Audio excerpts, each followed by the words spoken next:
I love a hot dog, I just won't eat them. But you think a hot dog bowl is ridiculous. Yeah. But you ate like a hot dog stuffed pretzel. Yeah. That's completely disgusting. But it's still hot dog shaped. I don't know. It seems less wrong. It's literally not hot dog shaped. It's pretzel shaped. Yeah, but like the hot dog is full. What does that mean? Like it wasn't all full. like sliced up like it would be in a bowl. So if you cut the hot dog into pieces, that's gross? Yeah. Wasn't it pieces of hot dog though throughout the pretzel? No, it was just mini hot dogs. What does that mean? Just like small sausages. But they had an end to them. Yeah. But they were still like a bite-sized hot dog. Yeah, like 2 bites. So if there was one hot dog Uh-huh. chopped into 3 pieces, you'd say that's gross. But if you had 3 mini hot dog sausages, wieners, that were each 1/3 of a normal hot dog, that's fine. Yeah, I don't know why, but it seems better to me. They both seem terrible. What are we doing today, Samantha? Hi, we are continuing music. Nope. No, we're not. Do you want me to do it? Yup, I do.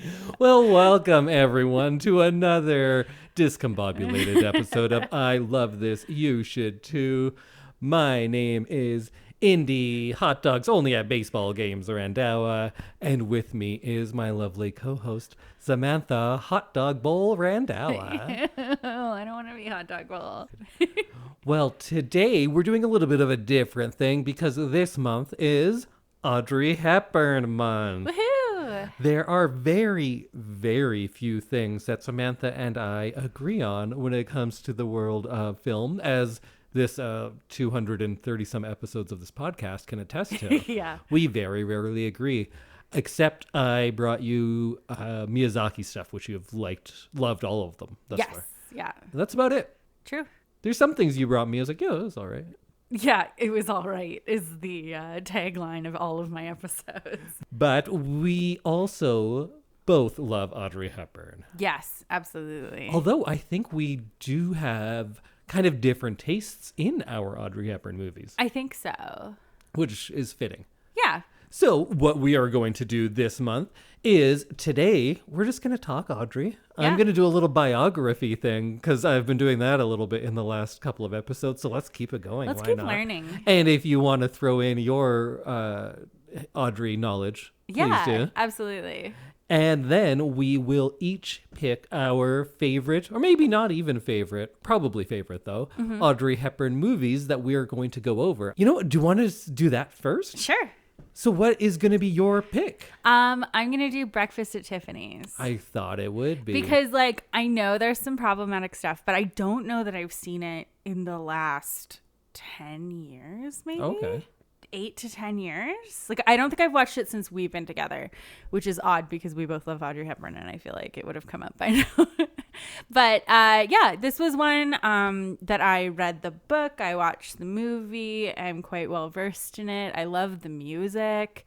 Moon River is like a Henry Mancini. classic song. And yeah, so I'm excited to watch it again and see how I still feel about it like almost a decade later. And one of my favorite movie cats. Yes. Oh, Cat. Oh, poor Slob. A slob without a name. Yeah. So I am going to go with Roman Holiday, the 1953, maybe 2, I want to say.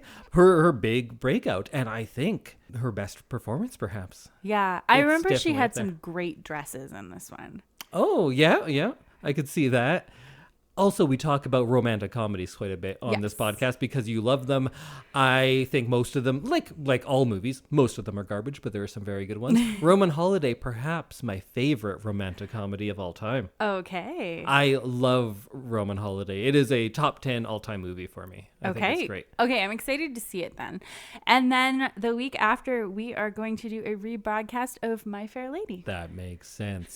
So it is your turn to pick the next movie, but I think we should reverse them for this month and kind of go chronologically then, because Roman Holiday was her first big role. Absolutely. Okay, so next week, Roman Holiday. Week after, Breakfast at Tiffany's. Breakfast at Tiffany's. Week after that, My Fair Lady. But now, let's get into the life and times of Audrey Hepburn. Where did you discover her? I feel like just being a like young woman who is interested in like theater and musicals and stuff, I feel like My Fair Lady was like my way into Audrey Hepburn. And Do you think that was the first movie of hers you had seen? I can't remember it not being the first one, so Sure. I'm gonna say probably, because I was very, very into musicals in high school, and so I feel like that would have been like the logical first step into Audrey Hepburn for me. But like, if anybody out there knows or remembers when I watched my first Audrey Hepburn movie, please let me know. And then I think I started watching more Audrey Hepburn and kind of fell in love with Holly Golightly in Breakfast at Tiffany's, and just the whole idea of her in that movie and just like how amazing she is. And then I read the book, and then I just continued watching the movie. And I think I had in my dad's house, I had like Audrey Hepburn like canvas prints on my walls. My bathroom was Audrey Hepburn themed. I had a Audrey Hepburn picture in my bathroom. You at still my parents' do, place. yeah. At my parents, it's still there. Yeah, and that's how I knew I liked you. So I think My Fair Lady, and then I realized that I really, really love Breakfast at Tiffany's. So hopefully it holds up. I think it's good. I think a lot of people, if they are watching it for the first time or not in a long time, they might be surprised about the movie. I don't know. You probably still remember it pretty well, yeah. but I think a lot of people are like, oh yeah, this is when she's like beautiful and glamorous. I was like, no, she's a sad, broken woman. That's what that movie's about. Being kind of attracted to the heartbreak of it all. I know there is a very racist performance in this movie. Oh yeah, that too. And but we'll get to all of that next or in 2 weeks. And yeah, I'm excited to see it again. What about you? What's your background with Audrey Hepburn? I think in maybe high school, I probably saw Breakfast at Tiffany's first. I was just kind of getting into film, like history and everything, and seeing things that had come out before I was born. So I think my big three that I started with were Al Pacino, Robert De Niro, and Audrey Hepburn. And I kind of consumed their catalogs and probably saw Breakfast at Tiffany's first, but then just kind of went to the beginning and started with Roman Holiday and started watching them through. Yeah. I vaguely remember seeing Sabrina too. I just remember she wears a ball gown.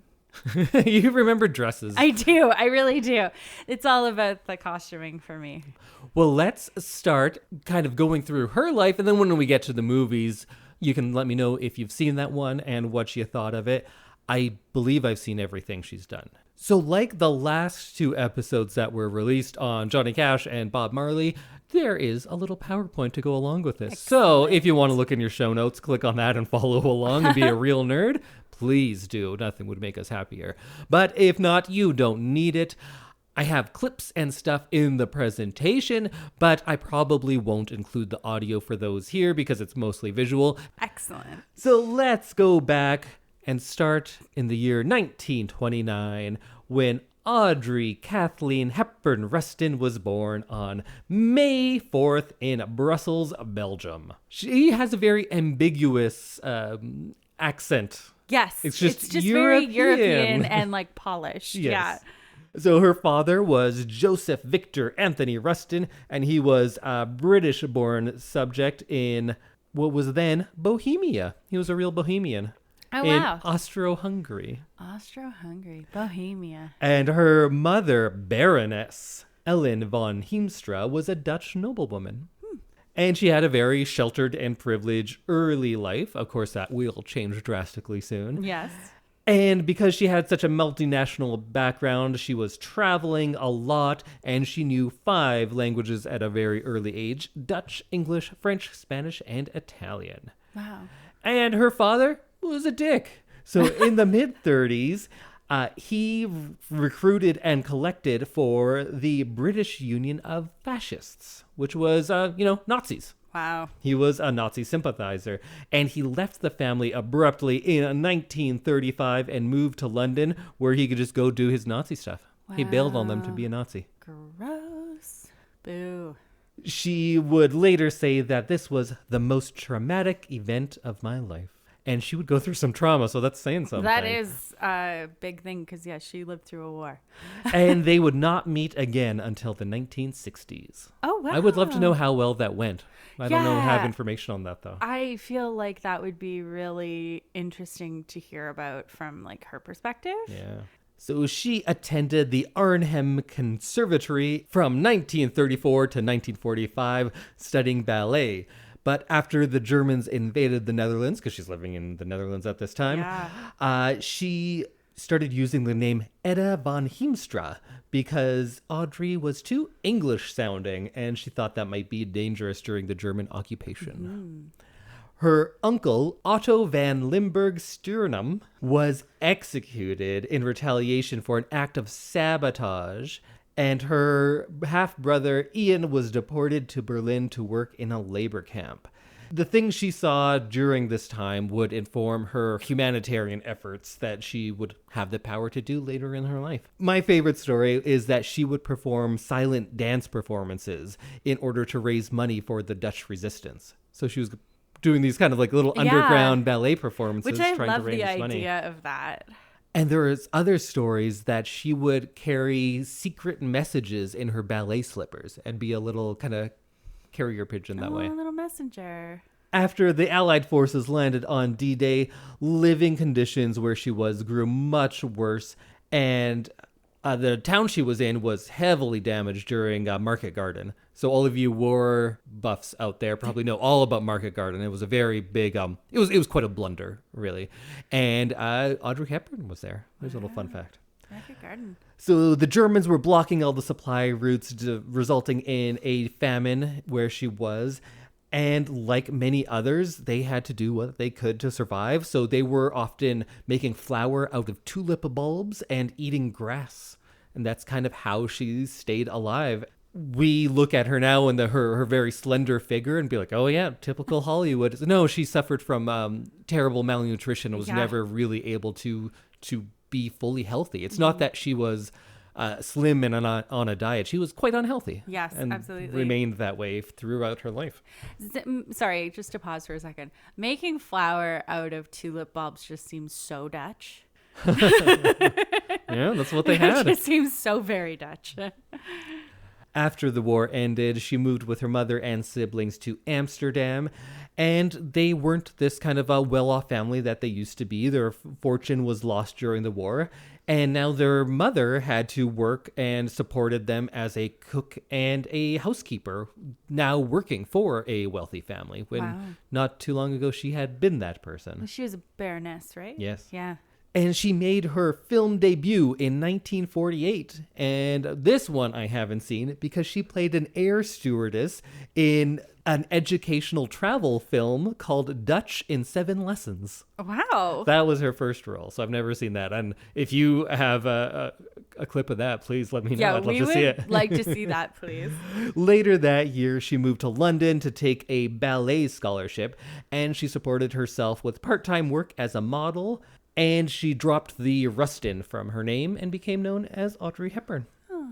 She was told at a pretty early age that despite her talent, her height and weak constitution from, all being of that war stuff would make it impossible for her to ever really be a prima ballerina. So she kind of gave it up and decided to concentrate on acting. And still her mother is working these jobs to support them, while she is doing things like appearing in as a chorus girl on London stage productions.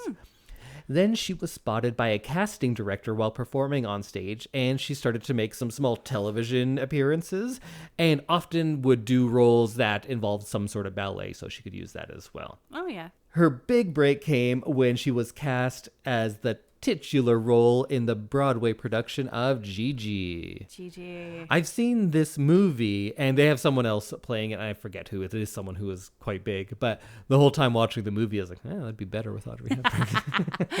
Yeah. So she went into rehearsals of this big production where she was going to star, having never spoken a line on stage before. And now she's going to be the lead. Oh, wow. So she required a bunch of private coaching. And when it opened in 1951, she received a lot of praise for her performance and received a Theatre World Award for the role. Oh, wow. The play ran for 219 performances and closed in 1952. And then it would go on tour for another year after that. Oh, so wow. kind of just instant success. And like a steady job in a time when not a lot of people were making money back then. Yeah. And right after that, she would get her first starring role in a film. So she has a real meteoric rise. Yeah. Meteoric rise? That's a thing people say. Yeah. But meteors crash. They descend quickly. Interesting. Or I guess it's a meteorite that crashes. A meteor is just going straight. Yeah. I don't know enough about space. I don't know what rises. Tides. Well, yeah, but they also then fall True. right away. Huh. I'll think of a good thing later. But she did great. Okay. So she got cast to play Princess Anne in my favorite Audrey Hepburn movie, Roman Holiday. So this, of course, is about a European princess who escapes the reigns of royalty and has a wild night out with, I think, the only person who is capable of coming close to matching her on-screen charisma, Gregory Peck. Uh-huh. I think that's a big part of why I like it, because she's great in pretty much everything. I, of course, am a big fan, so I'm just going to say she's always great, but there aren't a lot of male leads that could really hold their own against her, I think. She's just so charming that whenever she's next to someone, you're like, she wouldn't fall for this guy. Look at him. But Gregory Peck, I can see that. He was so charming. I'm falling for him every time I watch that. Excellent. Well, I'm excited to watch it again. So they initially wanted Liz Taylor for that role, but William Wyler she'll work with a lot, and he's big time. He's done all sorts of great movies. Ben-Hur, The Best Years of Our Lives, Roman Holiday, and there's going to be a few more Audrey Hepburn movies that William Wyler directed as well. So it was a box office success, and she gained a lot of critical acclaim for her performance, and she won the Academy Award for Best Actress, and also a BAFTA and a Golden Globe. That's very impressive. Yeah, her first movie, and she just kind of wins everything. And she has a very charming acceptance speech if you ever get a chance to see it. I haven't seen that, but I will look it up. Roman Holiday, you know what? I'm not going to say anything because we're going to talk about it next episode. Yes. So we'll just skip over that one. It's very good. Go watch it, and we'll talk all about it next week. Excellent. So after this, she signs a 7-picture contract with Paramount, and she gets a special stipulation that she'll get 12 months between each movie so she can continue working on the stage because she loved the theater. Yeah. That's a great thing to work into your contract. She was on the cover of the September 7th, 1953 issue of Time magazine, and right away she's becoming kind of like a style icon already.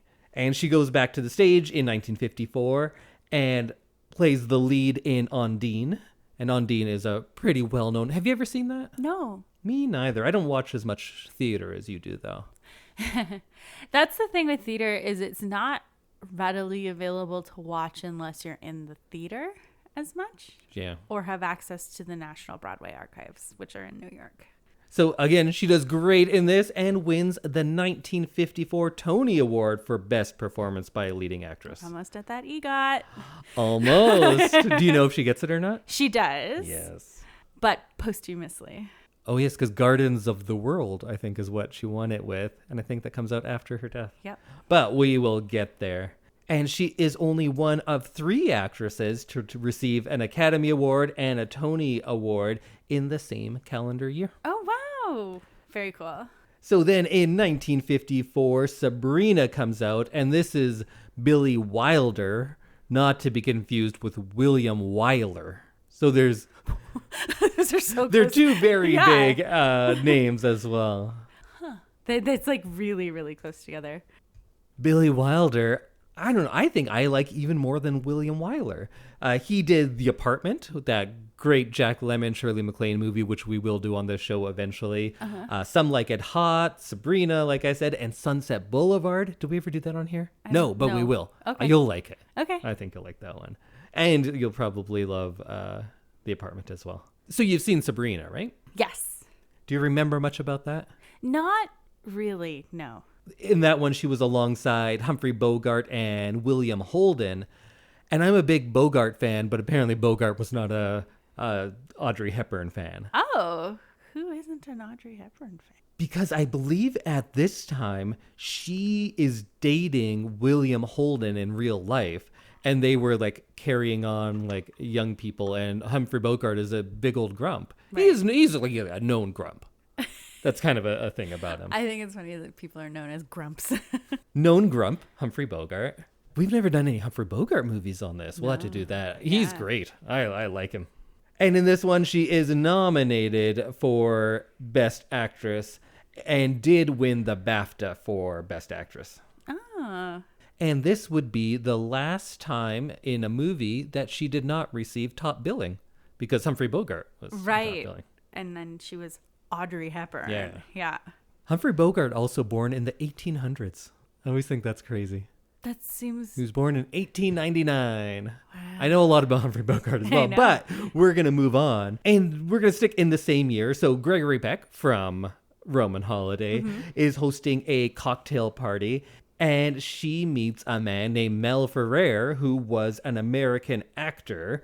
And they said, let's do something together.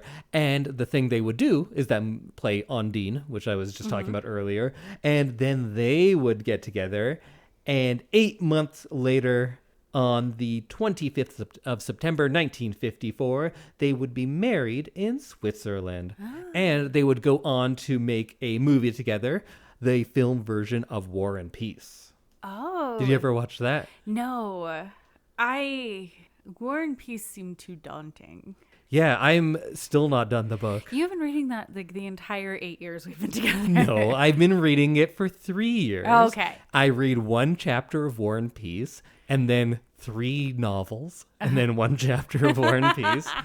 And it's, I don't love it. Is it a bit of a slog? It is. Yeah. I love big dense books. I enjoyed Moby Dick. I read that the whole way through. I just finished Don Quixote. I read that this year, the unabridged version, and it's long, but I don't know, it's kind of fun.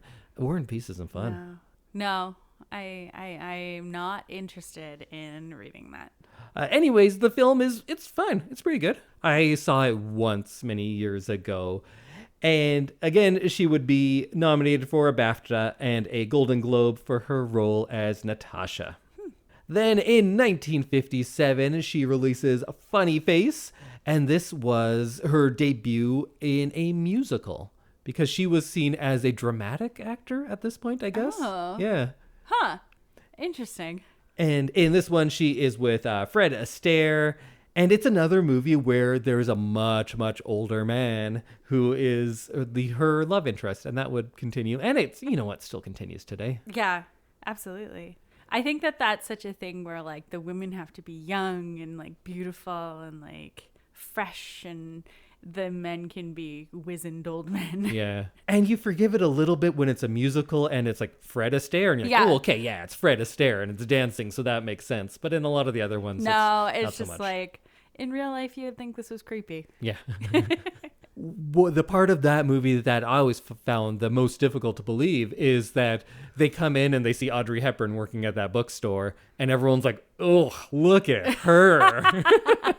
Yep. It's like, yeah, I get that you put up her hair and put glasses on her, but she's still Audrey Hepburn. Classic. Also, glasses, they don't hide your identity as much as She's All That and Superman would have you believe. Yeah, exactly. I can still tell who you are. You're the same person, just without glasses.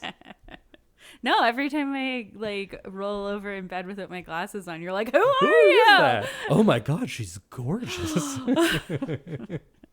Have you seen Funny Face? I don't know. It's great. It's so much fun. The plot is kind of dumb. Like it's, hey, I met this bookstore lady and oh my goodness, now she's going to be a model. And then she has this going around the world and modeling, of course, in Paris. Oh, okay. It's so much fun. The dance numbers are great. Oh, The songs are great. And she gets a chance to show off all of her talents. And she does like a few different types of dance. And it's a gorgeous looking movie. And you know what? You haven't seen it because you'd say like, oh yeah, I remember that dress because man, there are some dresses. There's dresses I remember in this one. Oh, so wow. you know that it's okay. because she's doing fashion shoots. Yeah. So she has a lot of great outfits. So yeah, you should check out Funny Face. Okay. I'm going to keep my list tallying as we go, but I think that's also a top 5 Audrey Hepburn movie. Okay. With Sabrina and Roman Holiday of the ones we've talked about thus far. Okay. War and Peace does not make the top 5. No? No. Are you sure? Of Audrey Hepburn movies? Oh, I'm very sure because we have some heavy hitters still coming up. And then I'll probably have to drop Sabrina lower once we get there. I don't know. We'll see. Can I pause for a second and add a tidbit? She won half of her EGOT posthumously. She won her Emmy for Gardens of the World, and she won her Grammy for Enchanted Tales. That's right. Yeah, which is sad that she never got to see her EGOT. I don't think she cared. No, I doubt that she cared. She seems like she's too beyond it. Yeah. So we were joking about how in Funny Face, it's like a bit that she's not attractive, but we are also looking at it now as like, well, that's Audrey Hepburn. Yes. And it was different at the time because she's known now as like a fashion icon. She herself is like a recognizable brand. Mm-hmm. But when she first rose to stardom, starting with Roman Holiday, she was something different. Yes. She wasn't seen as like, oh, look at this glamorous woman, because the people at the time were more like curvy, sexy ladies. It was Grace Kelly. It was Liz Taylor. It was Marilyn Monroe. Yes. So she had this short hair, the thick eyebrows. She's very slim. It seems crazy now because we would be looking at it of like, this is an unrealistic standard of beauty, Audrey Hepburn. Yeah. But she was seen as like, oh, that's something for the everyday woman. That's what people can aspire to be, because like anyone could look like Audrey Hepburn. We have no chance of looking like these other people. See, and I feel and that's crazy like, now. Yeah, coming from this side of it, not having seen like the Marilyn Monroe days and everything, and having that standard of beauty in my life, I do think that Audrey Hepburn is so unlike anyone else now. Yeah. And she's so unique that that's what makes her really interesting. And so I think it's really funny that she was billed as like the average woman. She was like seen as tomboyish. Yeah. Which is crazy. I read a bunch of old reviews when I was like putting this together for work. Actually, this is a work presentation. I get to go to senior center and do things called memory care, when we just kind of like reminisce about things from their childhoods. And I talk about Audrey Hepburn because she's awesome. So when I was reading contemporaneous articles, so many people would be like, oh, they think this can be an attractive woman. And I'm like, are you seeing the same person as we are? Yeah. Because now I think if we were to look at her movies, the criticism would be like, that's such an unattainable standard of beauty. Absolutely. But at the time, it's like, who would want to look like this? This is just what like every lady on the grocery store looks like. Wild. Yeah. Wild. So different. Because she seems so, like unattainable is a good word for it. Mm-hmm. And I just remember wanting to like aspire to be that. Oh, me too.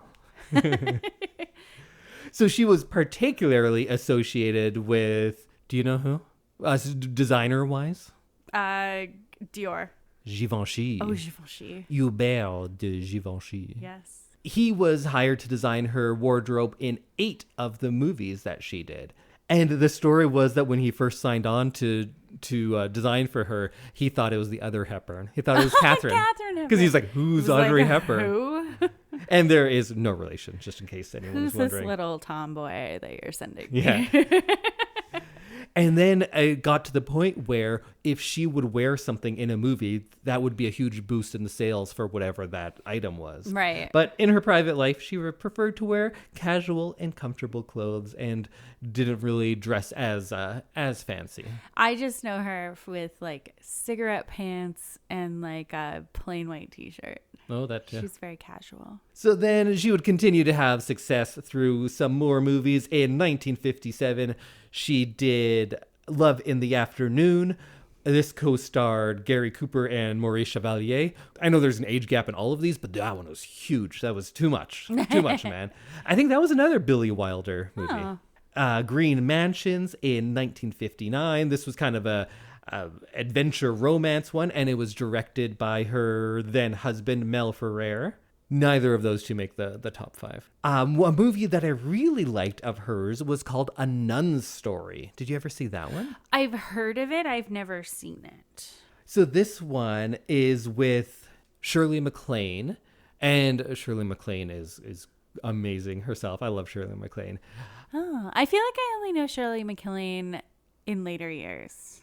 Oh yeah, and then you'd go on to like Steel Magnolias. Oh man. I feel like I only know her as like an older lady. Like Audrey Hepburn. I know her as Shirley MacLaine. Like she's like a thing unto herself. And I don't actually know her as anything else. But in A Nun's Story. Oh wait, I'm talking about A Nun's Story, not Children's Hour. In my mind, I was confused. So Nun's Story does not have Shirley MacLaine. Oh, okay. We will get there. That is coming up in a couple of years, I think. In A Nun's Story, it was a bit of a departure because it was a much more introspective performance. It was a great performance, but it was like capital A acting, when a lot of her other movies were fun and light, and this was mostly her on screen, and it's about one woman's struggle to succeed as a nun and her doubts of herself, and it's a world that you don't get to see on film all that often as well. And this would earn her 3rd Academy Award nomination and her 2nd BAFTA win. Wow. And she spent hours in convents with members of the church trying to like bring truth into that performance. Oh, I love that. I love when actors put in the like research for stuff. In 1960, she did a Western, but directed by John Huston. And this starred Burt Lancaster. It was called The Unforgiven. Not to be confused with Unforgiven, the Clint Eastwood movie, which is probably a better movie. But The Unforgiven was good, and it was very uncommon for its time because it would kind of bring to light the issues of racism against Indigenous Americans, which wasn't a part of Westerns. It was like, there they are, they're bad, let's kill them, is how usually it went. But this took a much more nuanced look at it. And there were a lot of problems in this production. The biggest one was when she fell off a horse and broke her neck. Oh my God. Yeah. And that brings us into a kind of a sad part because she always wanted to be a mother. That was a big part of her life, and it was not easy for her. Mm-hmm. So she had 2 miscarriages, first in 1955 and then another in 1959 because of a fall from a horse where she also broke her neck. And when she became pregnant for the 3rd time, she took an entire year off work and kind of confined herself to her bed because she was so scared of losing another child. And her son, Sean Hepburn Ferrer, was born in 1960. And sadly, she would go on to have 2 more miscarriages in 65 and 67. Wow. And that's the toll of all that malnutrition and essentially starvation on her body. She just wasn't able to do things like that. And that brings us to Samantha's favorite movie, 1961's Breakfast at Tiffany's. Yes. So this one, she stars as Holly Golightly, and it's loosely based on that Truman Capote novella. Very loosely? It's the idea is the same. It's just everything has been toned down way several down, levels. yes. And things are cut out, but yes. So he disapproved of the adaptation because it was made, they sanitized it is what they did. Yes, 100%, yes. But he did like Hepburn's performance, and this is maybe her best known one, which is odd because it's also like quite a departure. Absolutely, yeah. But I think when people think of this, they think of her wearing a tiara and smoking the big long cigarette, and they go like, "Ooh, glamour!" And then wearing it's not the like Givenchy dress. And... But it's not actually that. It's the opposite of that when you actually get to watch the movie. Yes, but and we'll discuss that in the episode because I have thoughts about all of this.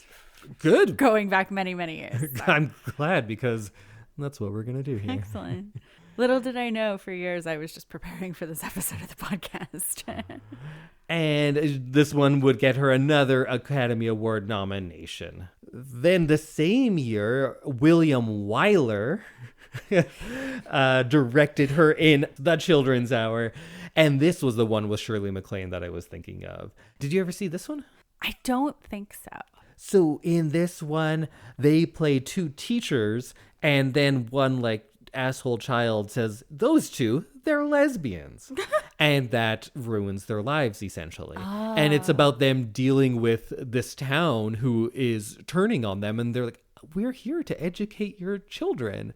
And there's a lot of themes that are still very too poignant today, of course. Mm-hmm.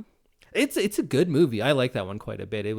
It's frustrating at points because it's one of those movies where you're like, this fucking kid, and you just want to slap this child because she's ruining lives.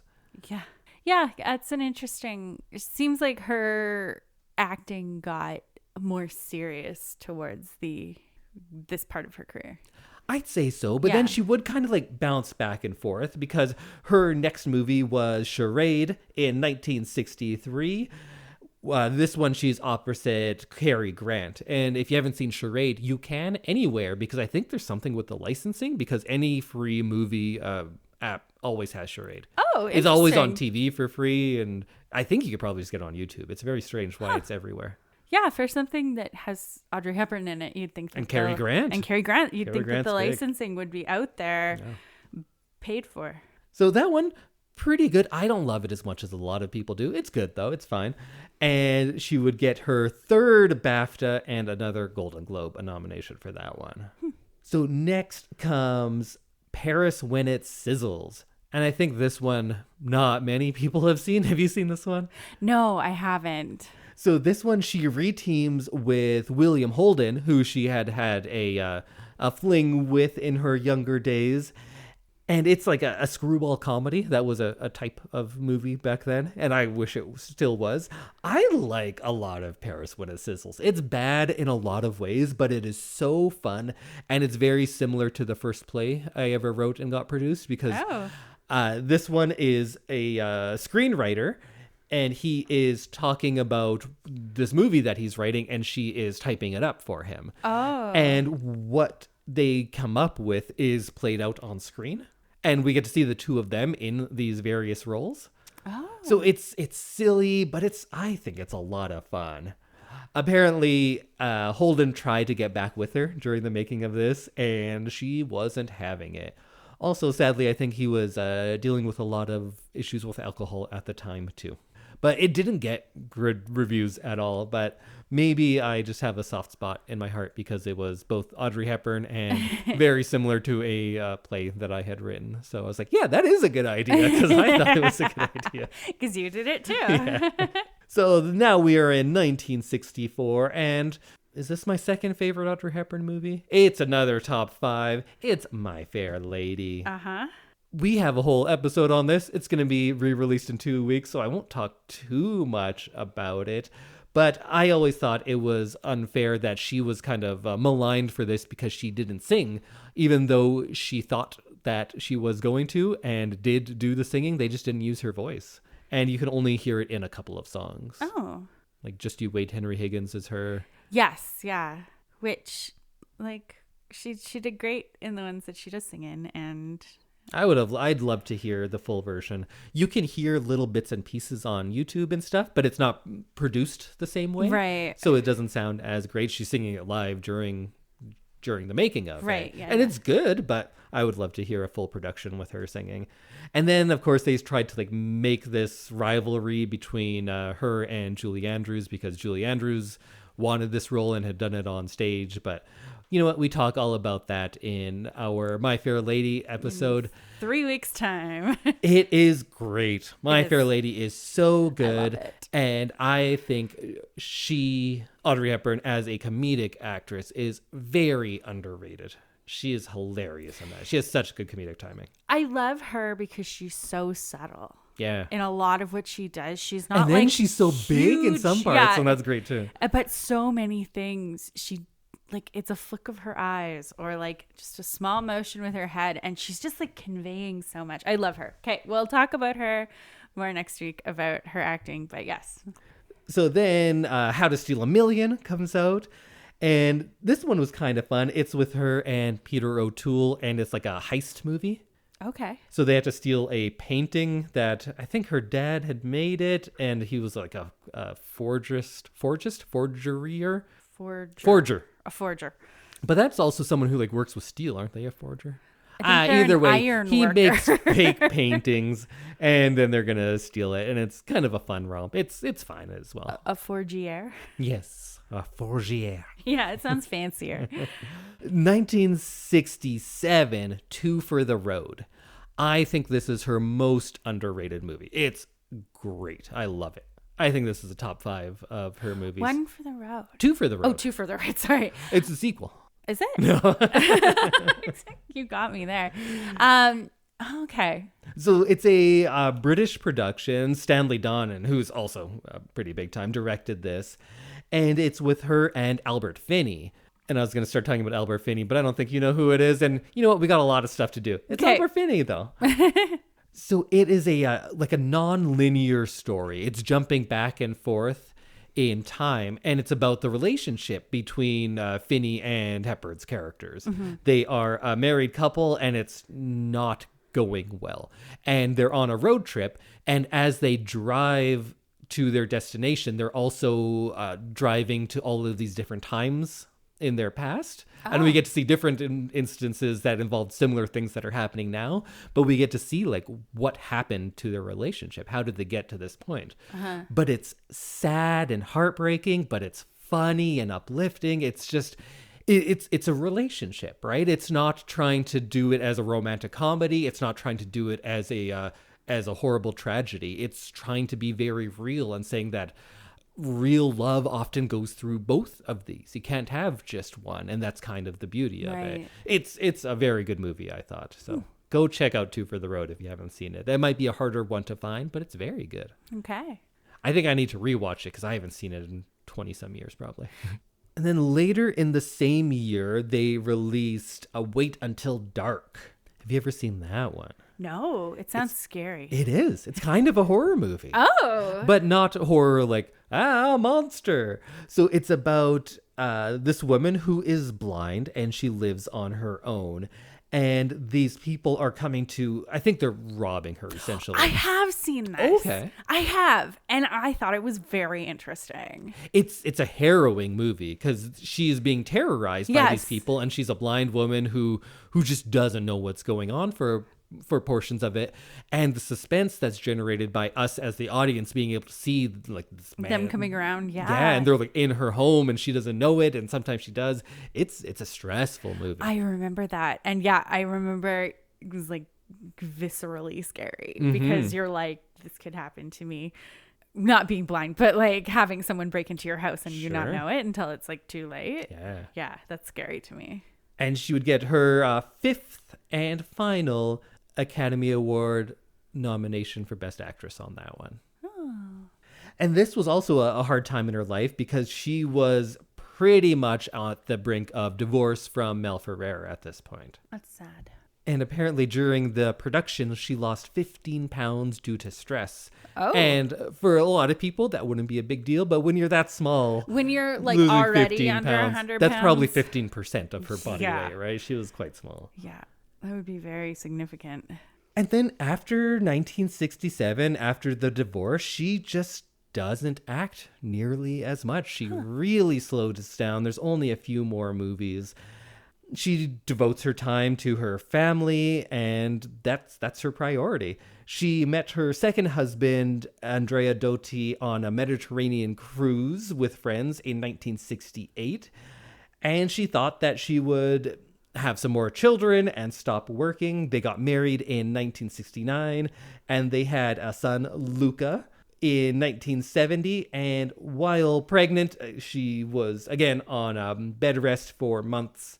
And she wanted to have a third child, but had another miscarriage in 1974. And this marriage would last 13 years, and they would be divorced in 1982. Wow.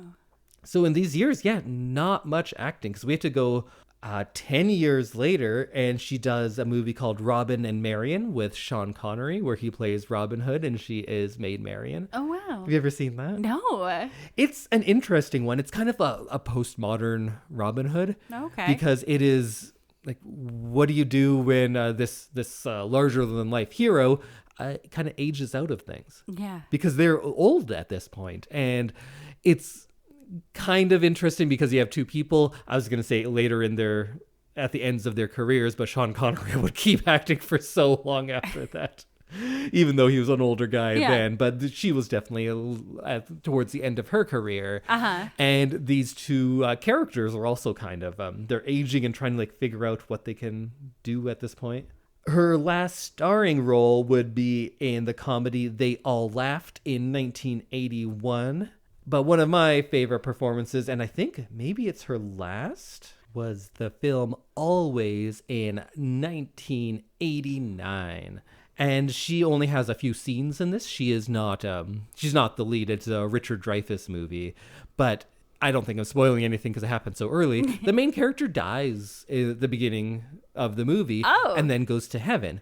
And if you're going to go to heaven, you know what it looks like? It's a beautiful forest with Audrey Hepburn there to greet you. Perfect. So she is an angel or God or something like that. And her name was Hap.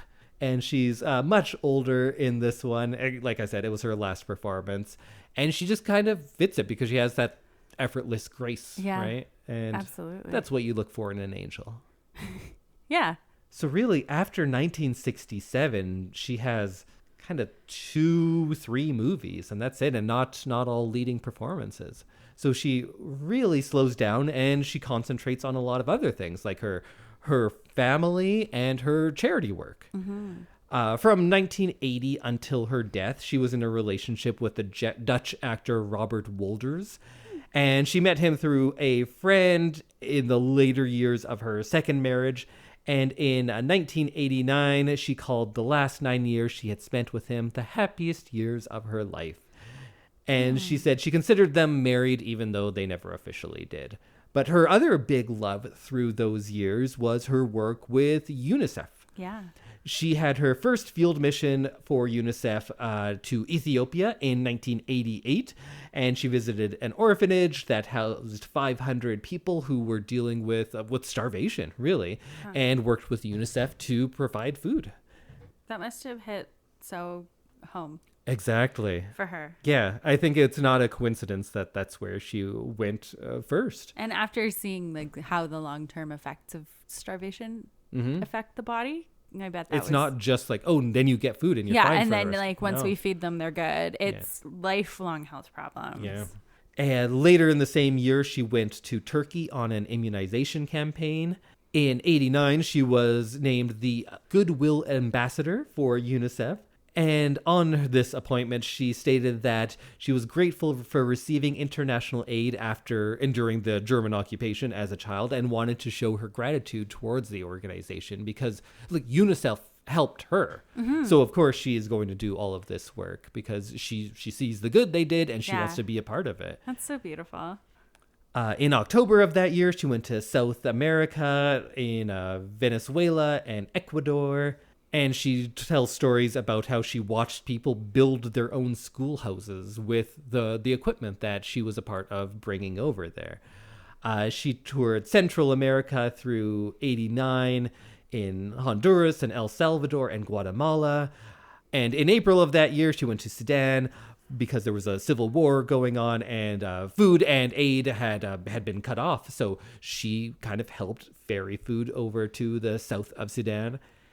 In October, she went to Bangladesh, and one of the photographers who was with her on that visit told reporters afterwards that oftentimes they would work with celebrities who would come on these things, and they would go in for the photos and everything, and then that would be it, which is good. They're using their image for good and good for them. To bring, but they also talked about how Audrey Hepburn would actually go there and do the things. She was sitting with children on her lap. She was talking with them. She was hugging them. She wasn't, the best at the manual labor part of things, but what she was great with was working with children, and she would actually go out there and do all of that. And she was awarded the Presidential Medal of Freedom in recognition with all of her work with UNICEF. Oh, that's so nice. So her last few projects were Gardens of the World, which we had talked about a little bit. That was a PBS documentary series, and that one would win her an Emmy Award in 1993 for Outstanding Individual Achievement in Informational Programming, because she narrated this garden documentary. Yeah. And then there was the spoken word album, Audrey Hepburn's Enchanted Tales, which featured her reading classic children's stories. They recorded in 1992, and she would get that Grammy for Best Spoken Word Album for Children, which I did not know was a category. I didn't either. I want to try it for that one. Yeah, you can do that. In 1992, she was doing another project in Somalia and had to return to Switzerland where she was living because she was suffering from abdominal pain. And it was revealed that she had a rare form of abdominal cancer.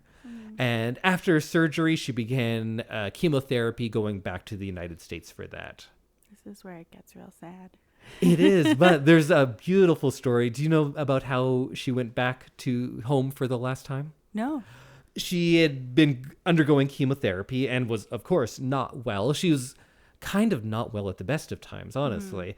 But she wanted to return home to Switzerland to celebrate her last Christmas because it was kind of a foregone conclusion. She knew that there was not much time left, and rather than spending that time in hospital, she was going to go back home for Christmas. And she was still recovering from surgery, and she couldn't just hop on a plane across an intercontinental flight, right? That's not the easiest thing to do. So her longtime friend, Mr. Givenchy, arranged for his friend, socialite Rachel Lambert Mellon, I think of the Mellon family. Yeah. I think of Carnegie Mellon. Yeah. To send her on her private Gulfstream jet, which they then filled with flowers. So she could just take a private jet with flowers all around her because she did, of course, love her gardens. Yeah, yeah. That she didn't just nominate or narrate that for no reason. She loved gardens, had a big giant garden at home. And she got to fly home from LA to Geneva in this private jet full of flowers. Oh, that's amazing. It's a fitting way for her to travel. Yeah.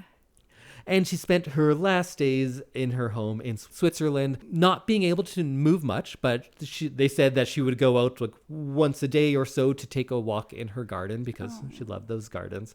And on the evening of January 20th, 1993, she passed away in her sleep in her home. After her death, Gregory Peck went on camera and tearfully recited her favorite poem, a Tagore poem called Undying Love. And funeral services were held at a small local church, and Prince Sadaruddin Aga Khan of UNICEF delivered her eulogy. And in her will, she appointed her 2 sons as co-equal heirs to her estate. Wow. And then I guess to wrap things up, we can talk a little bit about her awards and her legacy. She was named one of the greatest female stars of all time from the American Film Institute. She was a winner of an Academy Award, an Emmy, a Grammy, a Tony, and she is one of only, I think, 17 EGOT winners, and I think only 3 actresses. Huh. It's mostly composers. Yes, because there's music and all awards. Of those things. Yeah. She won a record number of BAFTA awards for Best Actress, and she has Lifetime Achievement Awards from SAG, BAFTA, and the Academy Awards.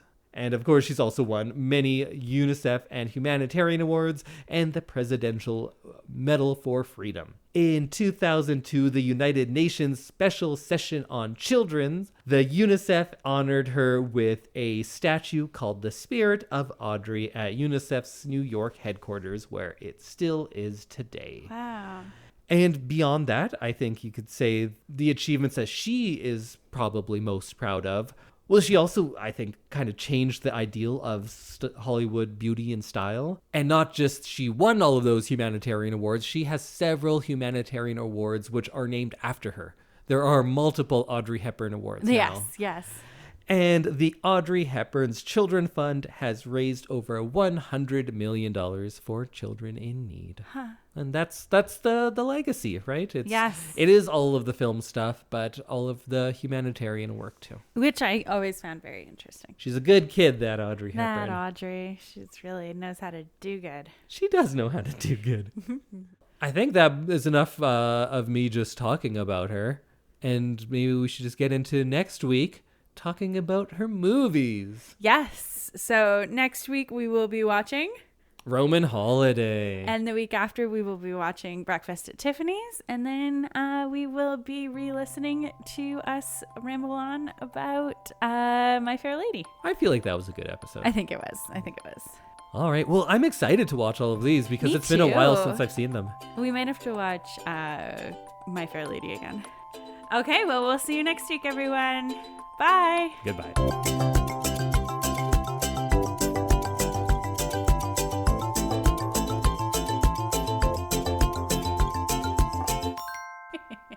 I could just see you if you were like drunk at a baseball game and you're like, oh, what do they got? Hot dog bowls? Yeah, I'll take a hot dog bowl. Drunk at a baseball game is different. That is true. I would eat a regular hot dog drunk at a baseball game. Yeah. That's kind of the only time camping and baseball games are my 2 times where I'll eat a hot dog. And what if they were tiny hot dog sausages? Wieners. Forgetting the word wiener. I don't want to say the word. Isn't that what someone from Vienna is called? A wiener? A wiener, yeah. Isn't that what wiener means? Like hamburger? Wiener? Oh, I don't know. Well, that's for our etymology of food podcast.